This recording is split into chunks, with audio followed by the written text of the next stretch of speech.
So TheatreRe is an international ensemble based in England, and we are made of 4 core members. So there's myself as a director, and then there's Catherine Graham, a lighting designer, Alex Judd, he's a composer, and Eglo Belafonte, she is a performer and an associate director with the company. And around the 4 of us, there is a company of associates, of performers, of collaborators, of designers, of makers, from different background, from different expertise, who sort of join the team on an ad hoc basis, depending on the projects that we're working on. But the core team is the 4 of us.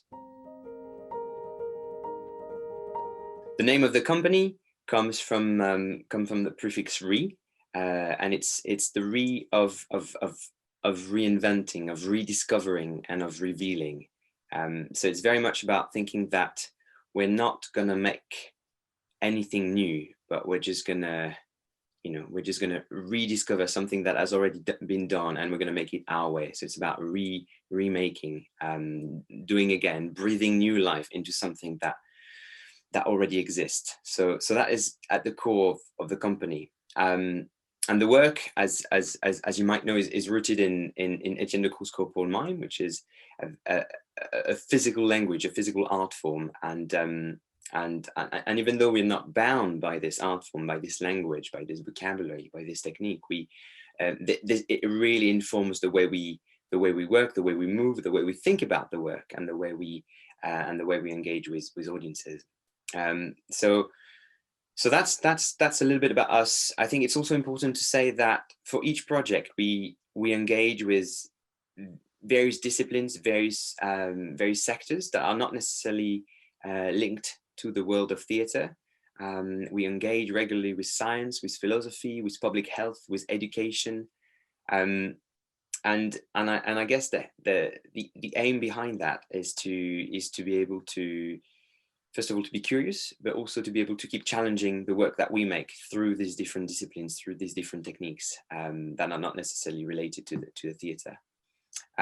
We also work a lot with community groups, so experts, if you like, in the different fields that we're exploring, and I think that's it.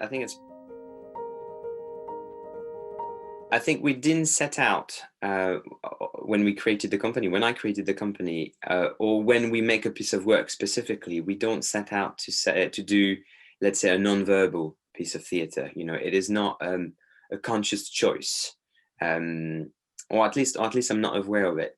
I think the aim is to really discover what is it that we're going to do as we're doing it. So as we're playing, as we're improvising, as we're devising with the rest of the team, with the rest of the collaborators, we are little by little finding what is it that we want to make, how we want to make it, and the how we want to make it becomes really important.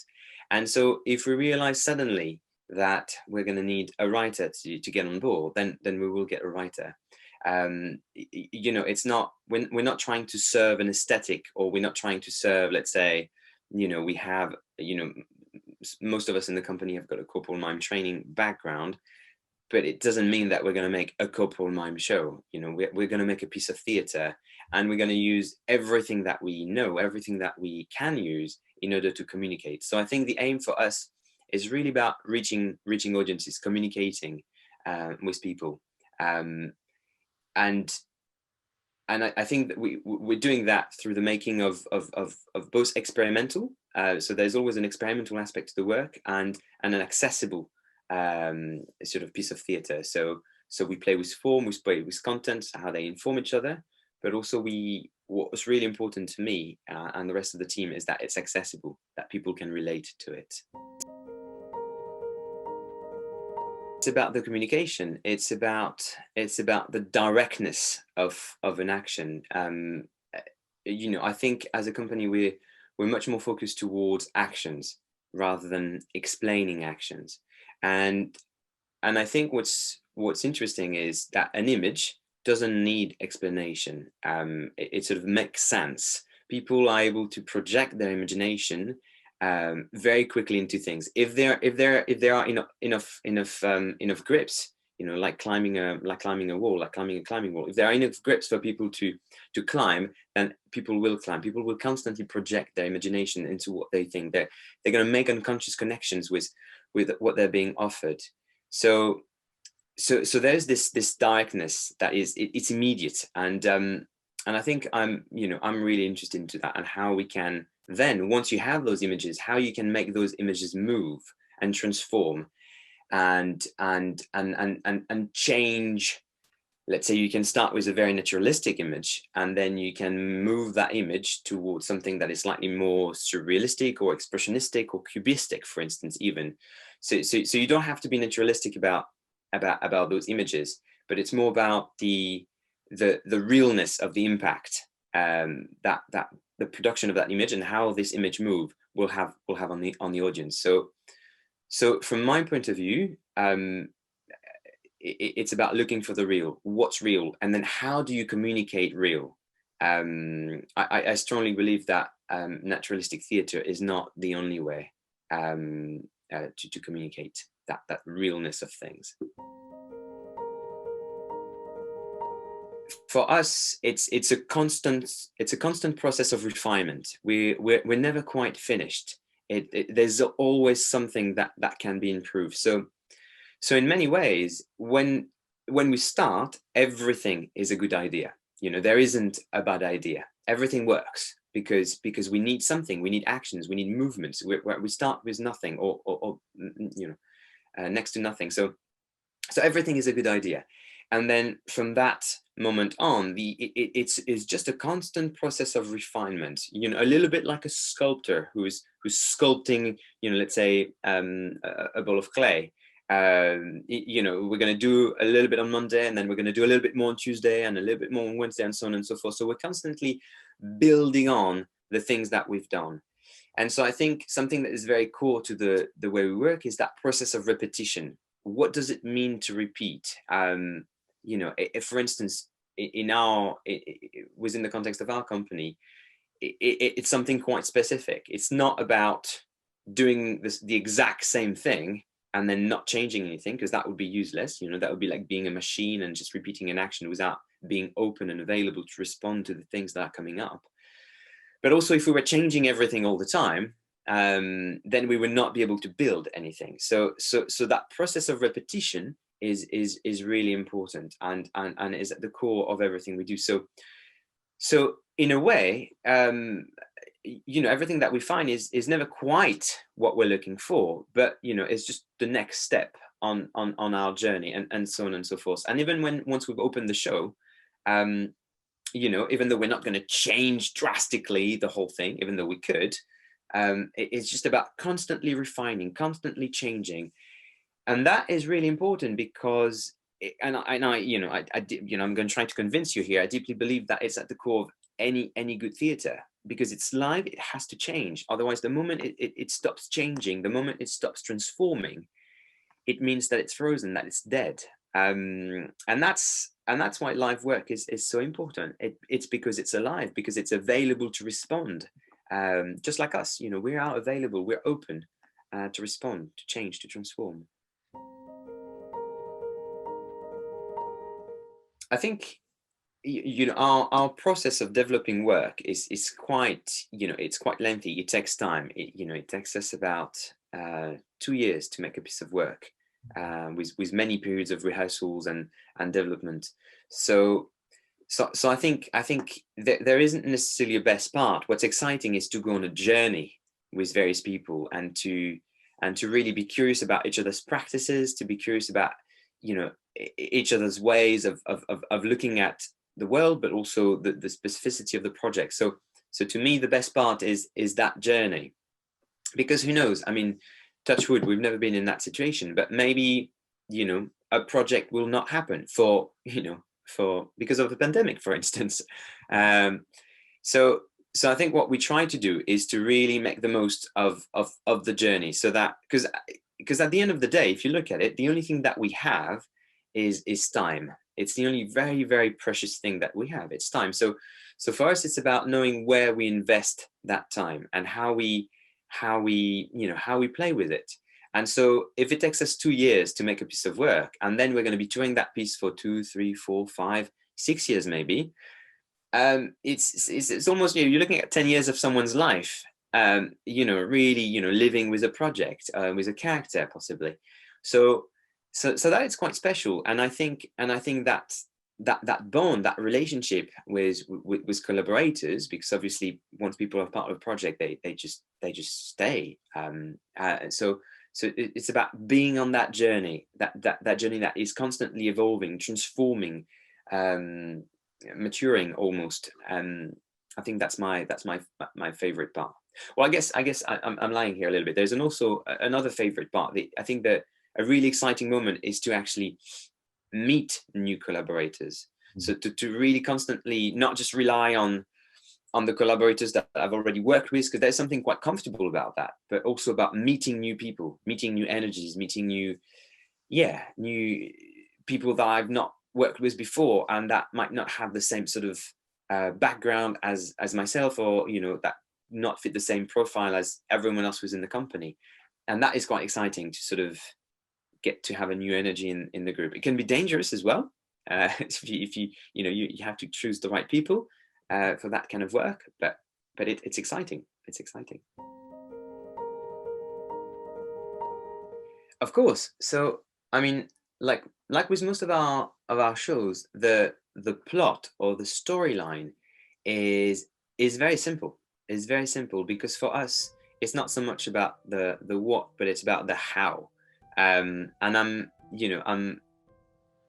very much of the opinion that ultimately all the stories are very similar. So it's not so much the what that is important, but how you're gonna communicate these stories. So in terms of birth, it's the story of Emily. Our main character is called Emily. She's 8 months pregnant, and at the opening of the show, she discovers her grandmother's journal, and in that journal there's a family secret, and the discovery of that secret will change her life. It will make her revisit her memories, the stories that she's heard from her mother, from her grandmother, and it will have an impact, a strong impact on her life and her future, and the future of her family.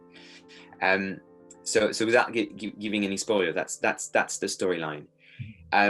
Even though I just said that for us the storyline is always quite simple, I have to say that for Burst it's almost intricate, sort of layered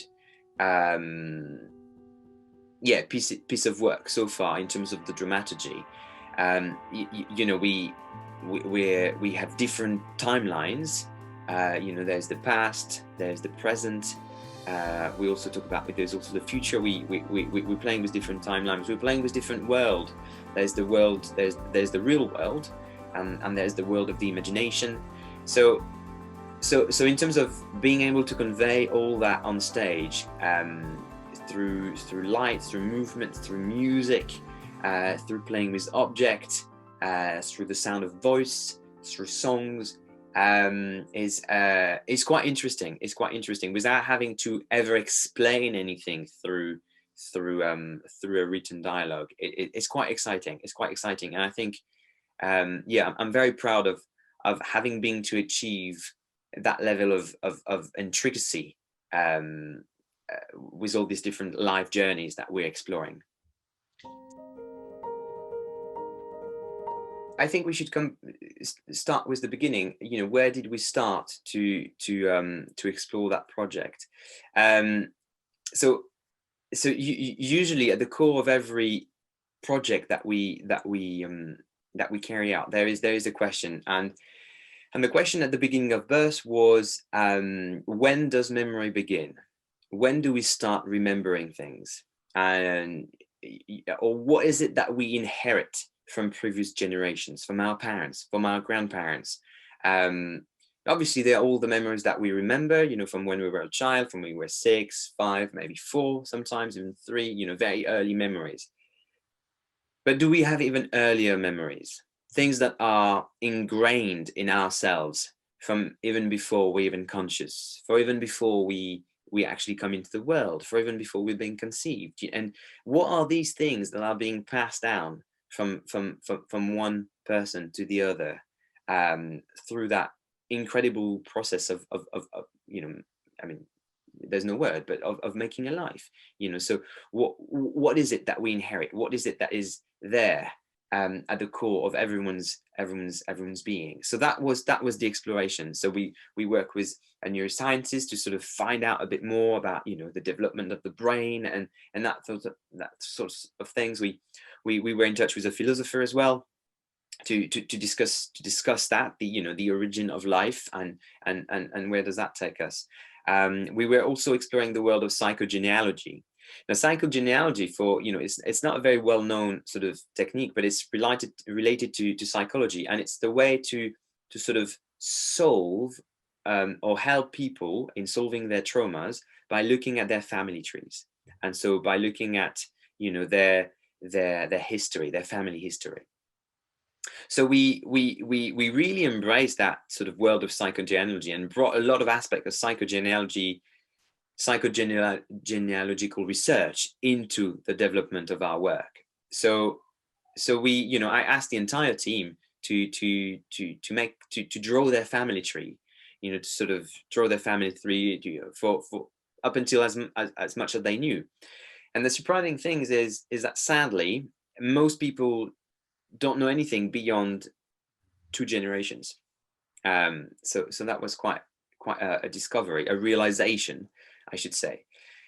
And through the study of everyone's family tree, we discovered that we had lots of things in common, but there was one thing that we also had in common that was part of every tree in every family. It was the loss of a baby. So everyone had that in their tree. So it was not necessarily a direct experience for anyone in the team, even though for some people in the team it was. But, you know, their mothers or their grandmothers, something that they experienced and was never talked about. It was quite taboo. So that's how we started investigating that theme. It just so happened that at that time, because we're constantly investigating different subject matters, and at the same time we are in rehearsal, and it's just at that time that we somehow, and I don't know why, maybe it's I don't know why, but we started to improvise around a scene that involved the loss of a baby. And so I wouldn't say that the whole show is just about that. I think the show is about family. The show is about family love. The show is about motherhood. It's about parenthood, and it's about memory. But it just so happens that in order to talk about all these things, about memory, parenthood, motherhood, inheritance, lineage, legacy, to talk about all these things, we had to talk about this particular subject matter. It had to be grounded into that experience. But I wouldn't say that the show is solely about that.